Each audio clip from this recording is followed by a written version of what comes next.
मेरा नाम अमित है। मैं आप सबको एक आंखों देखा किस्सा सुनाने जा रहा हूँ। बात 4-5 साल पुरानी है।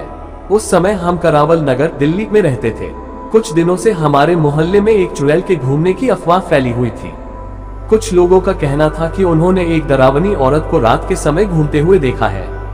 वह कभी घरों की छत पर तो कभी गलियों में घूमती हुई दिखाई देती थी। इस वजह से लोगों ने छत पर सोना बंद कर दिया था।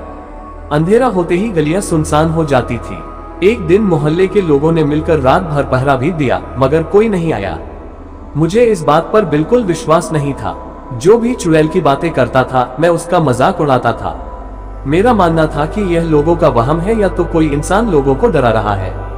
एक रात घर की लाइट गई हुई थी। सभी लोग अंदर गर्मी में सोए हुए थे। चुड़ैल के डर से कोई छत पर जाने की हिम्मत नहीं कर रहा था। मुझे भी ऊपर जाने की मनाही थी, मगर जब गर्मी सहन नहीं हुई, मैं अपना बिस्तर उठाकर छत पर चला गया। छत पर पहुंचकर मैंने देखा कि एक औरत छत की मुंडेर पर बैठी थी। उसके हाथ में मौस का एक टुकड़ा था जिसे वह खा रही थी। उसका चेहरा दूसरी तरफ था, केवल उसके जानवरों जैसे हाथ दिखाई दे रहे थे। ये सब देखते ही मेरी हालत खराब हो गई। मैं अपना बिस्तर वहीं छोड़ नीचे भाग गया और दरवाजा अच्छी तरह बंद कर लिया। उस दिन से मुझे भी चुड़ैल वाली बात पर विश्वास हो गया। अगले कुछ दिनों तक चुड़ैल देखे जाने की घटनाएं होती रही, पर कुछ दिनों बाद चुड़ैल दिखना बंद हो गई। लोगों का डर भी खत्म होने लगा, मगर मैंने जो देखा उसे मैं कभी नहीं भूल सकता।